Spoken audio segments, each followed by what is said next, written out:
Uh-oh. No, we got it. Don't need all that. What's going on here? All right. Are we good? Making sure everything is showing. We're good. We're good. All right. Shabbat shalom. Shabbat shalom. Shabbat shalom, everyone. Coming in. Another beautiful Shabbat. Barak Yahuwah. We are another beautiful day that Yahuwah has made, and we shall rejoice in it and be glad. Hallelujah. Today's teaching lesson we're going to be doing, we're actually going to read the entire book of Ruth. Yahuwah had given this teaching, honestly, last Shabbat through Ha'akut, or the sister Erica. So she kind of said, oh, women love Ruth. So Yahuwah said, that's the one you do. And, well, this is where we're going. And I'll tell you, as I studied this out, there's a lot in Ruth that we do not, I don't think we really pay attention to. So we're going to dive into that. The plan of action today is going to be, we're going to read the entire book of Ruth. You know, it's only 4 chapters, so we'll get through that relatively quick. And then afterwards, we'll go through the breakdown, reveal a little bit what Yahuwah had given me as I was studying this book out for preparing for this Shabbat. So, with that being said, Shabbat Shalom to everyone who is chiming in. Shabbat Shalom. Ak Michael, glad to see you chimed in, and everyone else. Shabbat Shalom. So we're going to get on and get started. We're just going to start off in Ruth chapter 1, verse 1. We're going to jump right into reading here. And it came to be in the days when the rulers ruled, so this was before kings, that there was a scarcity of food in the land.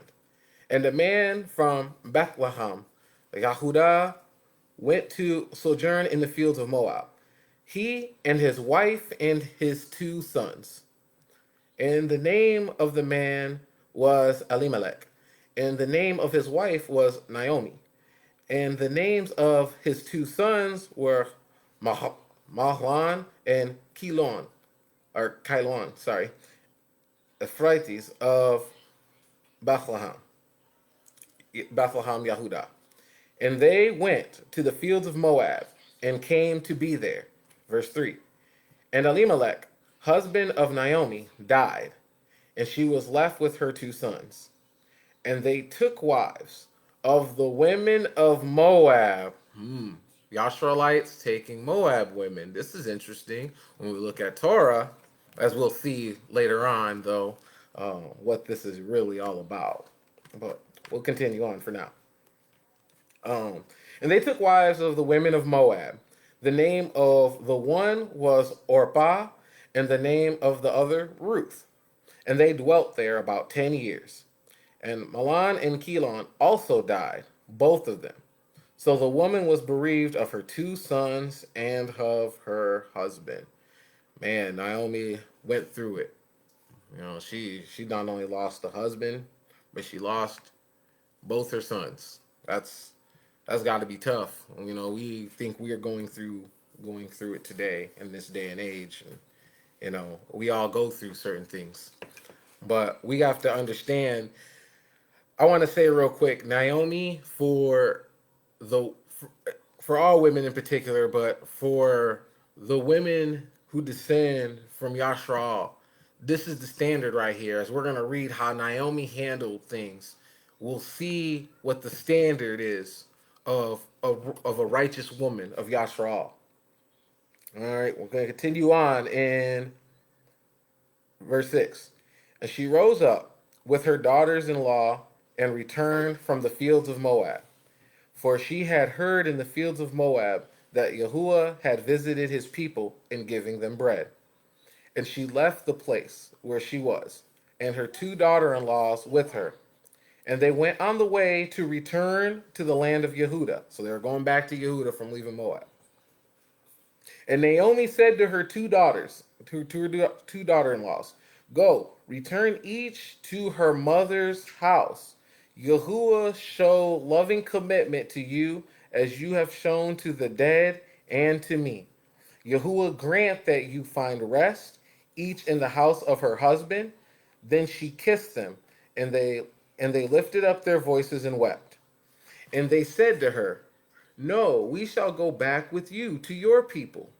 But Naomi said, go back, my daughters. Why go with me? Have I still sons in my womb, that they should become your husbands? Go back, my daughters. Go your way. Go your way. We did a teaching on that a while back. So going back to the way. Go back to the Moab way. That's what she's saying. For I am too old to have a husband. If I should say I have expectancy, even if I should have a husband tonight and should also bear sons, would you wait for them till they were grown? Would you shut yourselves up not to have a husband? So she's saying, be realistic. Come on now. You guys going to wait even if I was to. That's not going to happen. I'm past the age of childbearing. No, my daughters, for it is much more bitter for me than for you, because the hand of Yahuwah has gone out against me. And they lifted up their voices and wept again. Now listen, here we're going to see something coming in here, starting in verse 14. Verse 14. And they lifted up their voices and wept again. And Orpah kissed her mother-in-law, but Ruth clung to her. And she said, look, your sister-in-law has gone back to her people and to her mighty ones. Go back, follow your sister-in-law. So we see Orpah.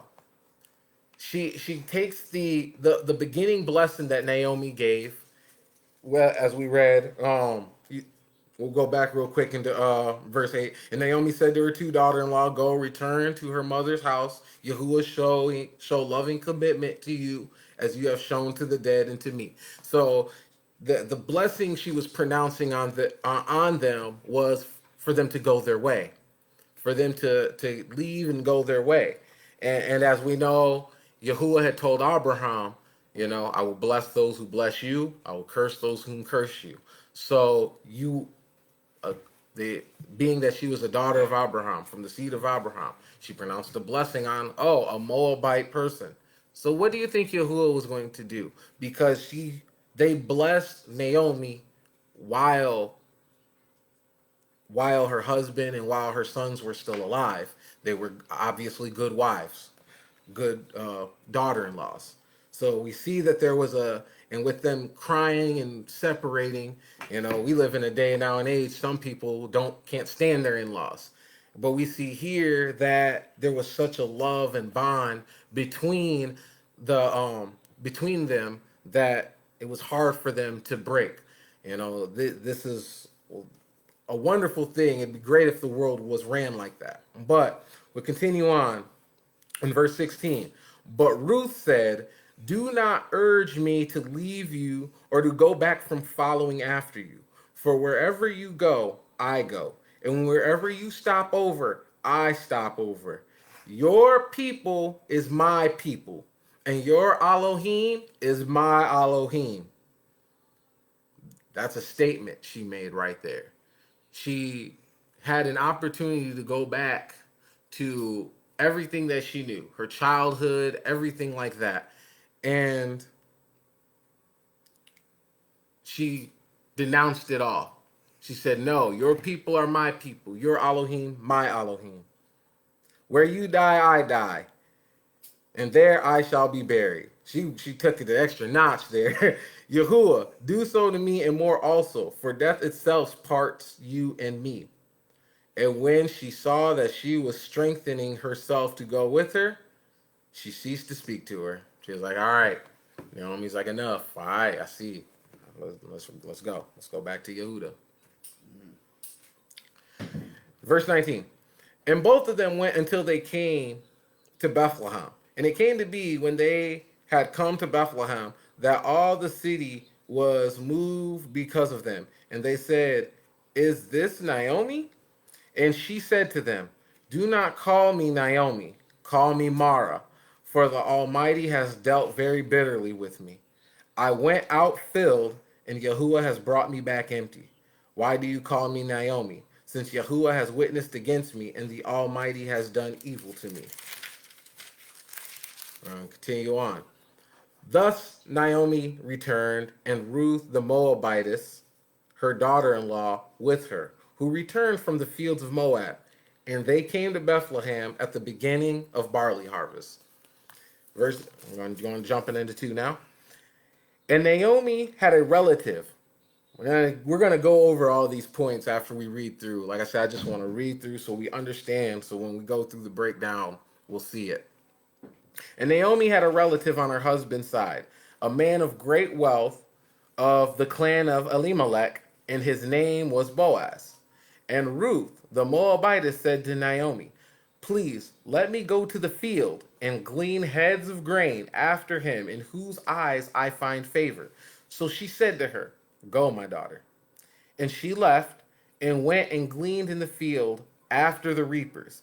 As it turned out, she came to the part of the field belonging to Boaz, the near relative of Elimelech. There's keep reason why they keep saying this near relative, and we're gonna cover that. And see, Boaz had come from Bethlehem and said to the reapers, Yahuwah be with you. And they answered him, Yahuwah bless you. Yahuwah barak you. And Boaz said to his servant, who was appointed over the reapers, whose young woman is this? So the servant who was appointed over the reapers answered and said, it is the young Moabite woman who came back with Naomi from the fields of Moab. And she said, please let me glean and gather among the sheaves behind the reapers. And she came and has remained from morning until now. She sat a little in the house. And Boaz said to Ruth, you have heard, have you not, my daughter? Do not go to glean in another field, nor go from here, but stay close to my young women. Let your eyes be on the field which they reap, and you shall go after them. Have I not commanded the young men not to touch you? And when you are thirsty, go to the vessels and drink from what the young men have drawn.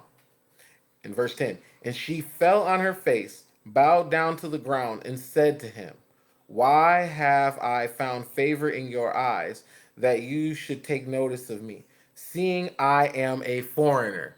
So they understood, why are you being like this? I'm outside of Yashral. I'm not part of Yashral. And Boaz answered and said to her, I have been told all that you have done for your mother-in-law since the death of your husband, and how you have left your father and your mother and the land of your birth, and have come to a people whom you did not know before. Ruth went out on a limb here, and Boaz recognized that. Boaz saw that you left everything that you knew, and you still came to be with Yashral. It kind of actually goes back to what we read in the first chapter of Naomi, granting or proclaiming the blessing upon Orpah and Ruth. As we see, Ruth, we're actually reading and starting to see the manifestation of that blessing that was proclaimed. Continuing on, verse 12. Yahuwah repay your work and your reward is complete from Yahuwah Elohim of Yashral, under whose wings you have come to seek refuge. Did he not say my house is a house of prayer for all nations? This is what we got to understand. Verse 13. And she said, let me find favor in your eyes, my master, because you have comforted me and have spoken to the heart of your female servant, though I am not like one of your female servants. And Boaz said to her, come here at mealtime. Then you shall eat of the bread and dip your piece of bread in the vinegar. And she sat beside the reapers, and he passed roasted grain to her, and she ate and was satisfied, and had leftovers. So she had ate, got full, and had some to take home. And she rose up to glean, and Boaz commanded his young men, saying, Let her glean even among the sheaves, and do not embarrass her. Rather, draw out from the bundles for her, and leave it for her to glean, and do not restrain her. So he's hooking it up for her. And she gleaned in the field until evening, and beat out that which she had gleaned, and it was about an ephah of barley. And she took it up and went into the city, and her mother in law saw what she had gleaned. And she brought out and gave to her what she had left over after she was satisfied. Verse 19. Then her mother in law asked her, "Where have you gleaned today? And where did you work? Blessed be the one who took notice of you." And she told her mother in law with whom she had worked, and said, "The name of the man I worked today with is Boaz." And Naomi said to her daughter in law, this is where, "Blessed be he of Yahuwah. He has not forsaken his loving commitment to the living and the dead." So she's like, Barak Yahuwah, guess who? This is someone that can redeem. This is a near, a kinsman redeemer, if you will. Barak Yahuwah. Hallelujah. Verse 20. Um, and Naomi said to her daughter-in-law, "Blessed be he of Yahuwah, who has not forsaken his loving commitment to the living and the dead." And Naomi said to her, "The man is a relative of ours, one of our redeemers." And Ruth, the Moabitess, said, "He also said to me, 'Stay close to my young people until they have completed all my harvest.'" And Naomi said to Ruth, her daughter-in-law, "It is good, my daughter, that you go out with his young women, and that they do not meet you in any other field." And she stayed close by the young women of Boaz to glean till the completion of barley harvest and wheat harvest. But she dwelt with her mother-in-law. So we see throughout the whole harvest season, um, she worked only in Boaz's field. So we're going on chapter 3 now. And Naomi, her mother-in-law, said to her, "My daughter, should I not seek rest for you, so that it is well with you? And now, is not Boaz, with whose young women you have been, our relative? See, he is winnowing barley tonight at the threshing floor. And you shall bathe and anoint yourself, and put your garments on, and go down to the threshing floor. Do not make yourself known to the man until he has finished eating and drinking. And it shall be, when he lies down, that you shall notice the place where he lies, and shall go in and uncover his feet, and lie down, and let him make known to you what you should do." And she said to her, "All that you say to me, I do." Verse 6. And she went down to the threshing floor, and did according to all that her mother-in-law commanded her. And Boaz ate and drank, and his heart was glad. And he went to lie down at the end of the heap of grain. And she came softly, and uncovered his feet, and lay down. And it came to be at midnight, that the man was startled, and turned himself, and saw a woman lying at his feet. I'm like, "Oh, what's going on here?" Verse 9.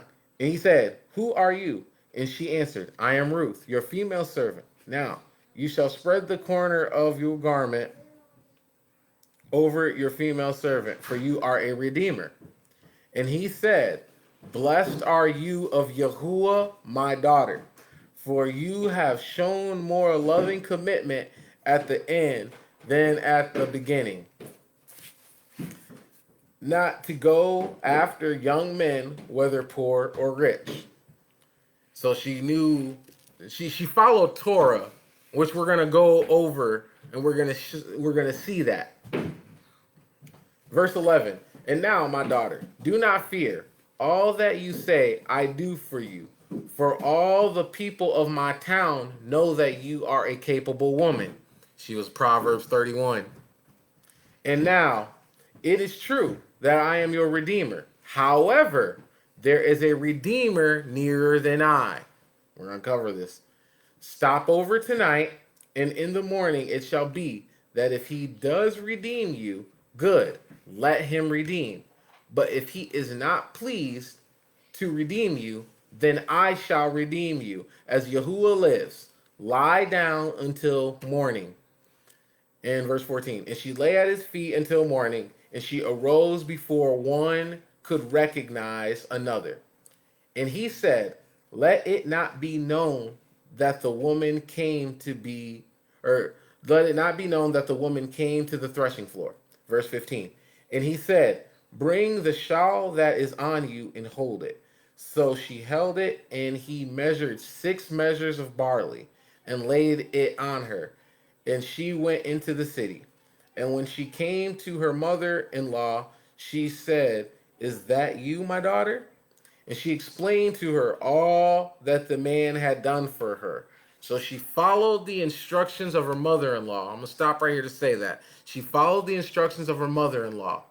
Her mother in law gave her a good word. She executed that word, that instruction.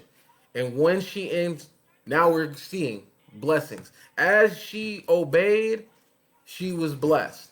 As she moved towards Yahuwah, she was blessed. Barak Yahuwah.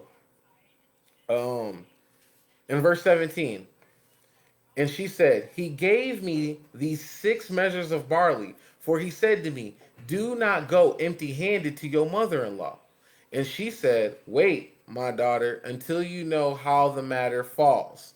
Wait, we know that's a Solomon. Hear the entirety of a matter. There's a lot of Torah in this, a lot of instruction when we really break down what is being said in Ruth. Wait, my daughter, until you know how the matter falls, for the man is not going to rest until he has completed the matter this day. So she's saying, be patient. Let's wait till the whole matter is complete. Chapter 4 is the last chapter of this. And Boaz went up to the gate and sat down there. And see, the Redeemer of whom Boaz had spoken came by. And Boaz said, turn aside, so and so, sit down here. And he turned aside and sat down. They basically chopped it up.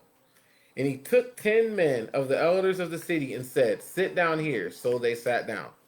He then said to the Redeemer, Naomi, who has come back from the fields of Moab, sold the piece of land which belonged to our brother Elimelech.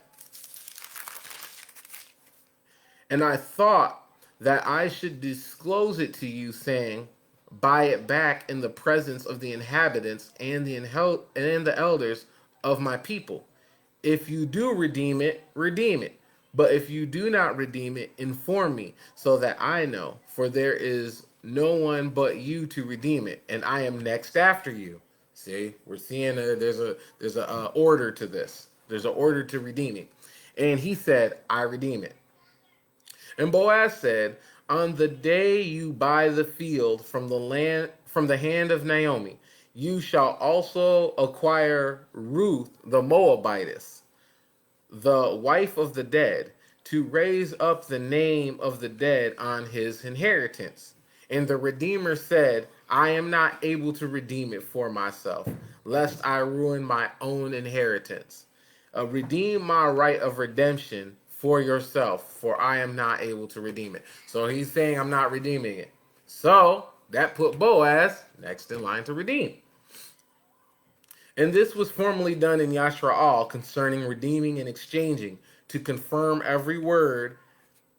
One man took off his sandal and gave it to the other, and this was a witness in Yashra'al. I want to just go up real quick. I'm not going to read it, but we are going to cover where what kind of changed the man's mind about redeeming it was because Ruth the Moabite is the wife of the dead, to raise up the name of the dead on his inheritance. He didn't want to have to do that, so that's why he declined the redemption.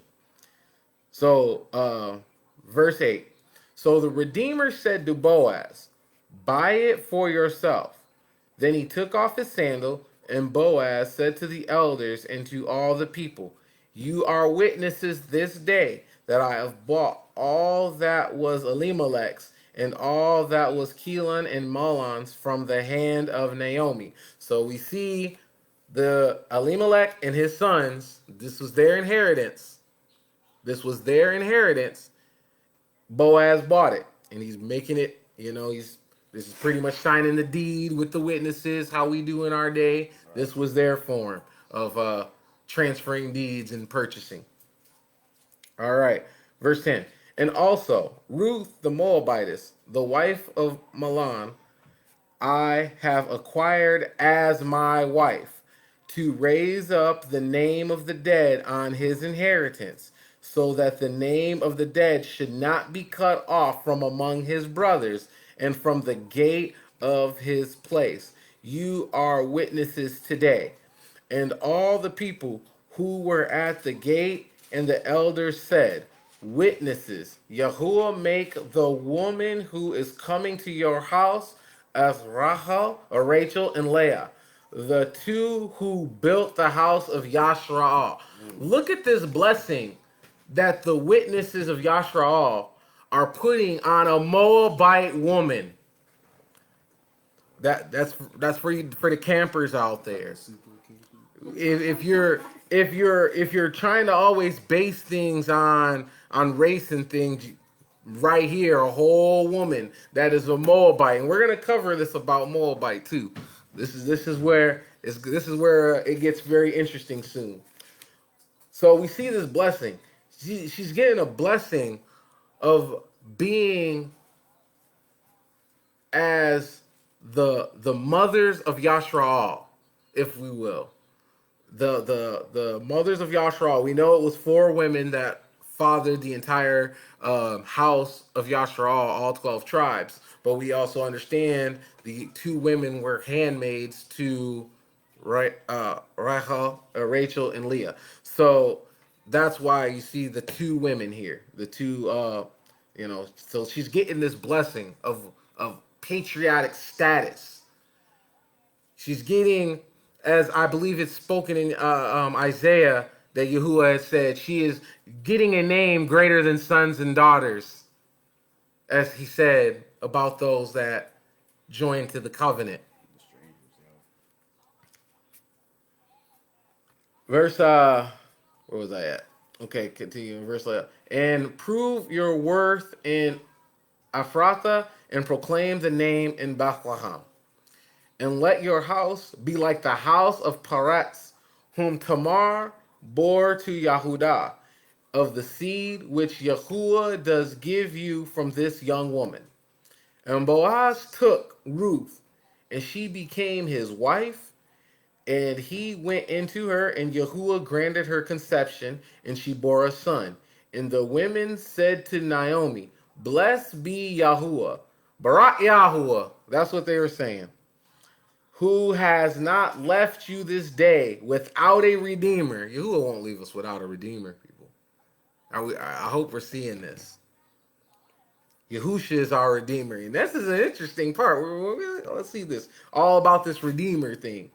And let his name be proclaimed in Yashraal. And he shall be to you a restorer of life and the sustainer of your old age. For your daughter-in-law, who loves you, who is better to you than 7 sons, has borne him. And Naomi, look, let's just see something. This is how the women of Yashraal esteemed Ruth, because of how Ruth's mindset was. When Ruth made that declaration in the beginning, your people are my people, your Elohim, my Elohim, it catapulted her up to a status that even natural Yashraal is noticing, is acknowledging. This is what we have to see. We have to have this mindset of Naomi and this mindset of Ruth to want to be Yashraal, to the point where we will walk away. And it shall, verse 16, and Naomi took the child and laid him on her bosom and became a nurse to him. And the women, her neighbors, gave him a name, saying, this is a son born to Naomi. And they called his name Obed. He was the father of Yashai, or Jesse, the father of Daoud, King Daoud, who is who comes through the line of Daoud? The ultimate redeemer. Redeeming is in the blood, as we can see. It's a family trait. 18. And this is the genealogy of Peretz. Peretz brought forth Hatzran, and Hatzran brought forth Ram, and Ram brought forth Aminadab, and Aminadab brought forth Nahshon, and Nahshon brought forth Salman, and Salman brought forth Boaz, and Boaz brought forth Odeb, and Odeb brought forth Yashai, and Yashai brought forth Daoud. So that is Ruth. We went through Ruth. Like I said, Ruth was going to be quick, so we're going to go back over some things in Ruth. Because Ruth shows a lot of things, and shows a lot of things Torah. A lot of things Torah. And so the first thing I want to handle,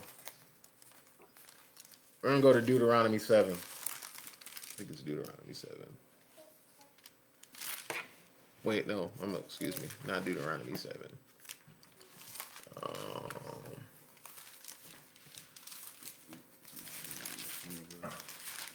No, it was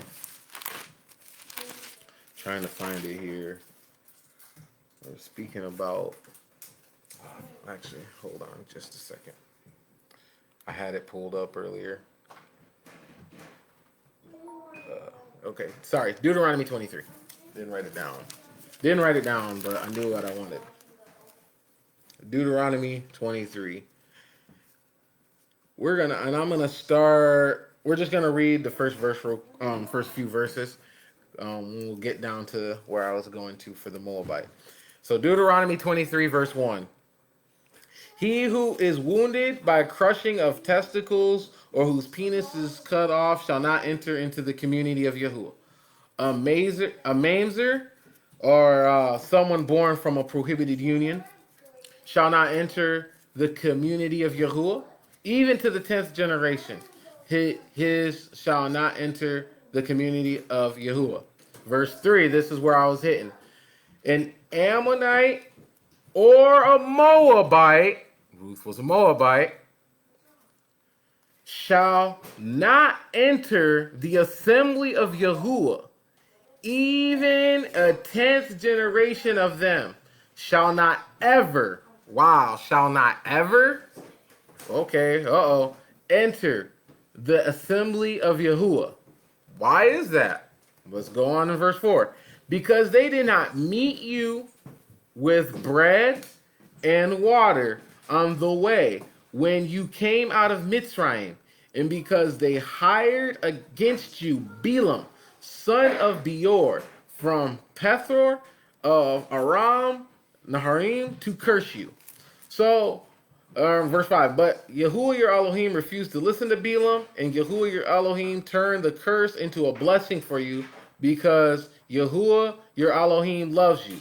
Do not seek their peace nor their good all your days forever. Man, Yahuwah is going in on Moabites. Right. He is not happy with. How does a Moabite come into the lineage of Hamashiach? When in Torah, it says that can't be done. Torah says it can't be done. And even when I was studying this, I remembered this verse, and I'm like, Yahuwah, what are we seeing here? What am I seeing here? And then it came to me, Yahuwah said Ruth wasn't a Moabite. And I was like, huh? What do you mean Ruth wasn't a Moabite? This is my thought. And then he revealed to me. Let me go back to Ruth. He went back to me and said, you want to know why Ruth isn't a Moabite? She was very opposite from the other Moabites. What did we just read in Deuteronomy 23 about the Moab? Well, why the Moabites could not enter the assembly of Yahuwah? Because they did not feed. We'll read it back. We'll go back to it. Make sure I say it right. Back to 23 real quick.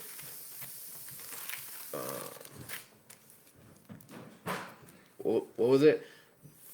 because they did not meet you with bread and water on the way when you came out, and they hired Balaam to curse them. So a Moabite's mindset, so from that point, Yahuwah said the Moabites did not want to give you water, did not want to give you food. I don't even tell you to do that to your enemy. They hired someone. Not only did they not want to give you food or water, but they hired someone to curse you. Now, granted, this was the head of Moab, but we all know as the head, so the nation. So, but what made Ruth different?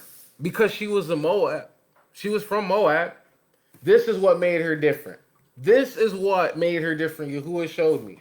When she made that pledge, when she said, do not urge me to leave you or go back from following after you. For wherever you go, I go. And wherever you stop over, I stop over. Your people is my people. Your Elohim is my Elohim. The moment Ruth declared that, she became Yashra'al. Period. Granted, even beforehand she was. Beforehand, because she was married. She was married to someone from Yehudah. She was married to a man of Yashra'al. And clearly, she accepted everything because she didn't even want to go back to her mighty ones, which she grew up, born and raised, serving whatever Moabites believed in and served. That it could have been easy to go back to that. Very easy. But she didn't. She knew that Yahuwah was good. She understood who Yahuwah was. She understood that Yashra'al was the chosen people and I needed to cling to them. That's why she clung to Naomi. So, and not only that, she apparently, from what we've seen from Naomi's account, Ruth was a good wife. She was a good daughter-in-law. So of the blessing, the kindness, she would have obviously gave water, obviously gave bread. She was good to them. So she wouldn't have qualified under that reasoning for not being able to come into the assembly. This is what Yahuwah has shown me. We look too much at the flesh and not understand the being. She did not control that she was born a Moabite. Just like as a lot of the campers like to say that the so-called white man is Esau. Even if that is the case, you can't control that you were born of a different nationality. You can't control that you were born Esau. You can't control that you were born an Ammonite. You can't control that you were born Japheth or born a Moabite. But what you can control is your being, what you think, how you operate. Do you operate under the instructions of Yahuwah? Or do you operate in the instructions of the world? This is what it all breaks down to. That's how it is with how we're supposed to be. Yahuwah has a certain standard for his people that his people must meet, whether they are native born or grafted in. There is one Torah. And we're seeing that, and we see that all through Ruth. I want to cover just a couple other places in Ruth, about Ruth. Let me flip over to Numbers real quick. Numbers 27. I'm going to hit Numbers 27. Or actually, no. I want to go Deuteronomy 20. Because I want to hit... I'm sorry? Deuteronomy 20. 20. I want to hit 20. I want to hit Deuteronomy 20. I want us to understand something, too, while we're on this, topic. Because there is a commandment of not intermarrying, and we're going to cover that too. But let's see something here. We're going to see something. I'm going to start in... We'll just start in verse 2. Deuteronomy 20 and in verse 2. And it shall be, when you draw near to the battle, that the priest shall come and speak to the people, and shall say to them, Hear, O Yashraal, you are drawing near today to battle with your enemies.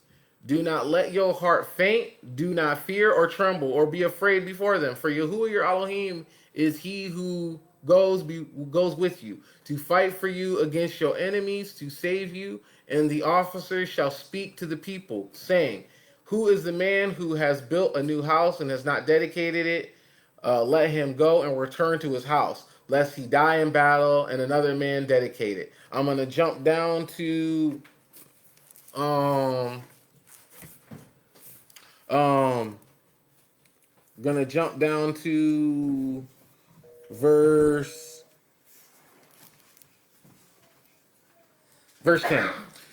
When you draw near to a city to fight against it, then you shall make a call for peace to it, and it shall be that if it accepts your call for peace and shall open to you, then all the people found in it are to be your compulsory labor and serve you. So everybody, if this is a war thing, we're going to keep going on. I didn't want to touch too much, but if it's a war, going to fight against another nation, their peace.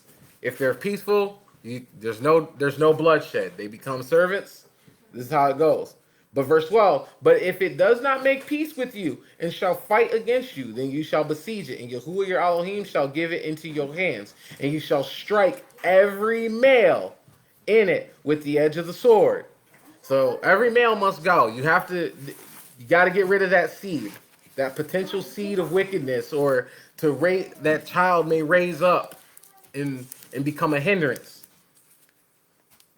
So verse 14. Only the women and the little ones and the livestock and all that is in the city, all its spoil, you take as plunder for yourselves, and you shall eat the enemy's plunder, which Yahuwah your Elohim gives you.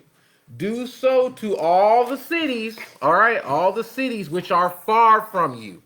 Pay attention to this. They're far from you, which are not of the cities of these nations. We know that's the Canaanites, the Perizzites.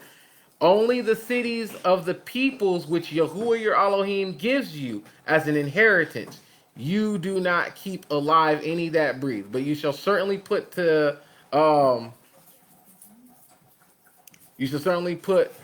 under the ban, the Hittite, the Amorite, the Canaanite, and as you have committed. So we see here that first off, you can during the during if it was a time of war, they can excuse me here. They can take them and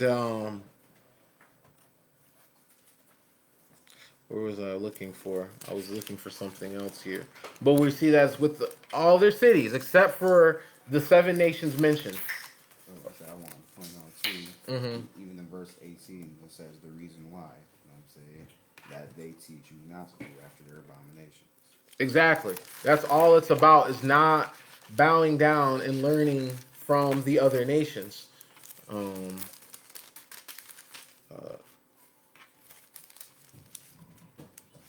wanted to find somewhere else I wanted to look at, but You talking about that 21 where it talks about the captives? no. Or I'm sorry, what? It talks about the captives, taking the captive first woman. Yep. Is that in 20? That's in 21. 21 and 10. 21 and 10. Deuteronomy 21 and 10. That's exactly where I was going. Thank you, Op. All right.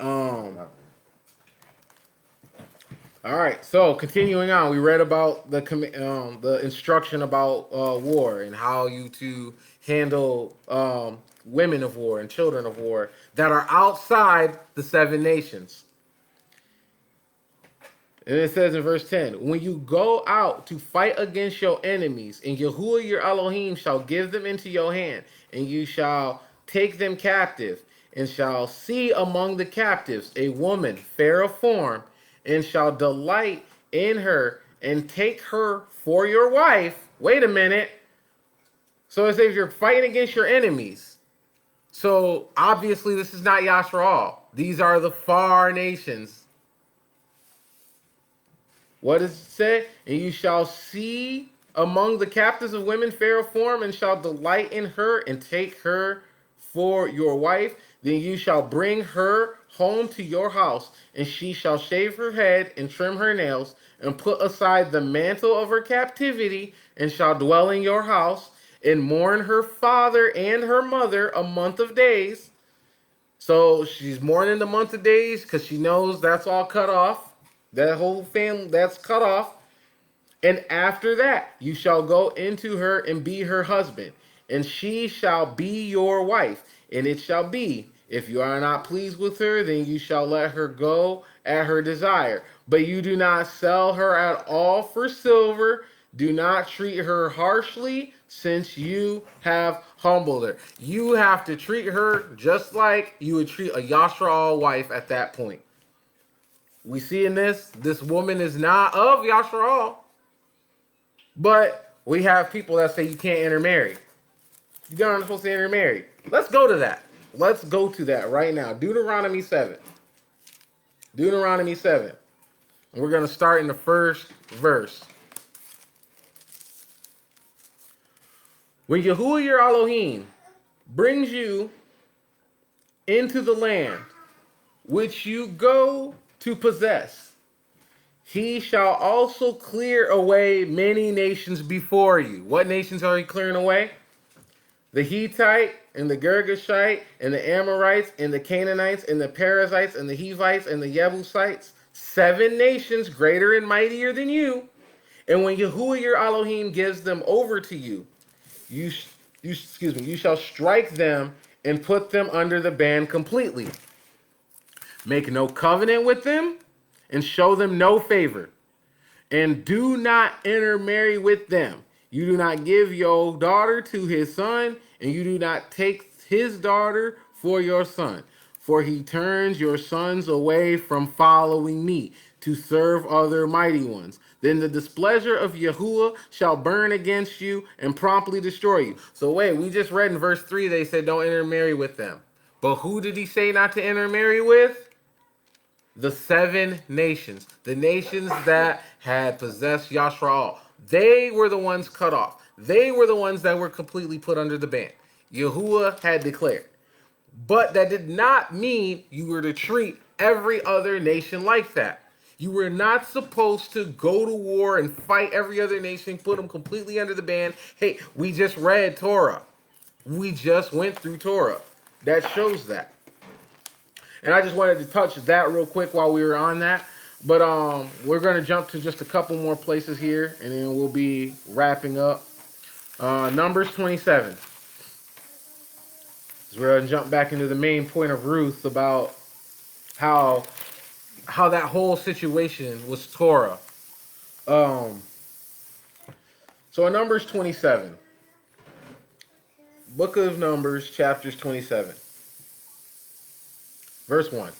Then came the daughters of Salaphat, son of Hapar, son of Gilad, son of Micah, son of Manasseh, from the clans of Manasseh, son of Joseph.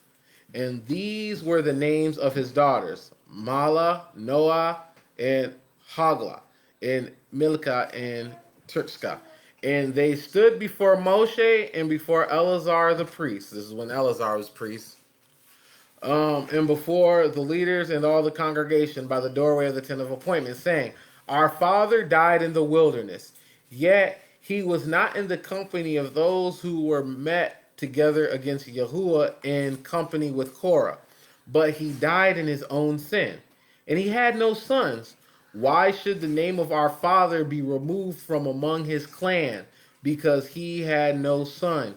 Give us a possession among the brothers of our father. Moshe then brought their case before Yahuwah. So Moshe didn't know what to do about this. So he went before Yahuwah.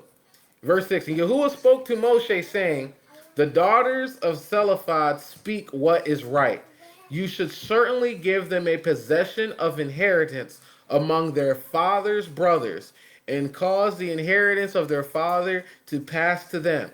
And speak to the children of Yashraal, saying, when a man dies and has no son, then you shall cause his inheritance to pass to his daughter. And if he has no daughter, then you shall give his inheritance to his brothers. And if he has no brothers, then you shall give his inheritance to his father's brothers.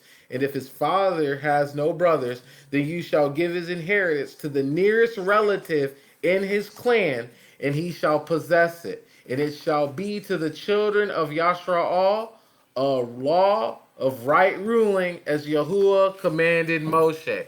This is why we seen the process of in Ruth of concerning Boaz. He couldn't just do what he desired. Even if he desired to, he had to go through the instruction.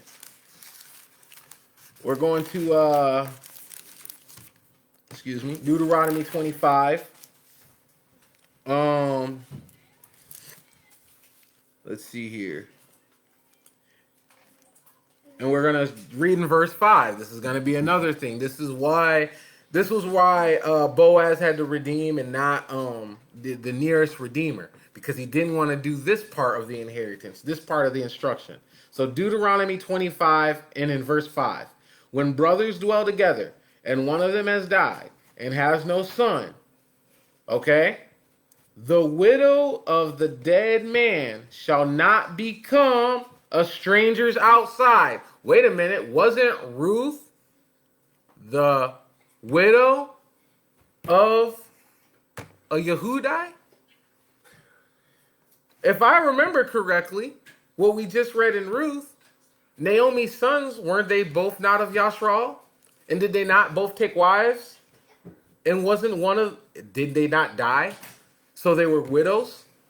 So by Torah, Ruth did not even have to go back to Yashra or back to Moab, as we see. As we see, they were not to go to a stranger. They were not to go outside. They were not to become a strangers outside. Her husband's brother does go into her and shall take her as his wife and perform the duty of a husband's brother to her. And it shall be that the firstborn son which she bears does raise up for the name of the dead brother, so that his name is not blotted out of Yashra'al. So to keep Elimelech's name from being blotted out, because his sons were dead, no one could take over the inheritance. They did not have children, so no son couldn't take over the inheritance. Ruth, being a widow, could not go outside of Yashraal. She could not become a stranger's. And they needed someone to raise up an heir for the inheritance. So we see all of the instructions were followed in Ruth according to redemption and inheritance and raising up heir. We see it all transpiring. And I think that's about where I want to go, except I want to go another place, because this was kind of supposed to be a 2-in-1 teaching, and I might expound on this part later on, this later part. But all in all, what we read in the book of Ruth, we've seen Ruth follow instruction from Naomi. We obviously know Naomi believed in Yahuwah, guarded his commands. We see throughout the entire story of Ruth that it was Torah instruction as we follow. For Ruth for Ruth meeting Boaz, being a servant, gleaning the fields properly, doing everything. The instruction. We see Boaz handle Ruth's redemption according to the instruction. We're seeing everything done according to the instruction. Why is this? I want to read real quick in Matthew 4, and we're going to end it. We're going to end it here in Matthew 4. So I'm going to be a short teaching today. Matthew 4. When Yahusha was led up by the Spirit into the wilderness to be tried by the devil, and after having fasted 40 days and 40 nights, he was hungry. And the trier came and said to him, if you are the son of Elohim, command that these stones become bread. But he answering said, it has been written, man shall not live by bread alone, but by every word that comes from the mouth of Yahuwah.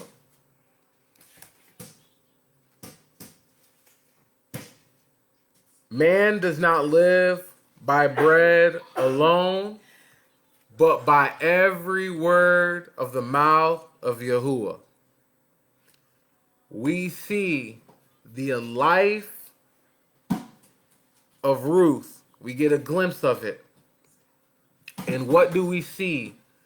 The lives of everybody involved was done. They lived their lives according to the word of Yahuwah. So, that's where we should be. We should have the mind of Ruth to cling to Yahuwah, to only want to live for Yahuwah. We should have the mentality of Naomi, of Boaz, and living our lives according to the instructions of Yahuwah. Because I'm going to turn back to the end of Ruth real quick, because I want to read something. I also wanted to add too. Oh, go ahead. Just a sidebar for those people. There is a right ruling for the man that does not want to continue the inheritance and the family that is that brother's brother. You know, from 7 through 10, it shows all that, and the consequences it's kind of wild for not taking that inheritance. Yeah, and if that was in that case, you know, as far as you know, Boaz in that situation, there was someone already in line willing to do so. So I don't think the consequence for not doing that would have affect. But I don't know 100%. I don't think it fell on man's, but it's just a sidebar for those men that don't have another brother out there. They don't have a choice, but still decide not to do it. Right. But in the end, I just want to show something here, because the women said to Naomi in verse 14 in Ruth 4 and verse 14, we don't have to turn there, but I just want to say, and the women said to Naomi, blessed be Yahuwah, who has not left you this day without a redeemer. Because everyone we read about, Ruth, Naomi, Boaz, they walked, and particularly for Naomi and Ruth, they walked in the counsel and the instructions of Yahuwah. They lived their lives according to the instructions of Yahuwah. And as a result, they were redeemed. So let that be in our mindset too. That if we walk and live according to the instructions of Yahuwah, then at the end of this, we too will be redeemed.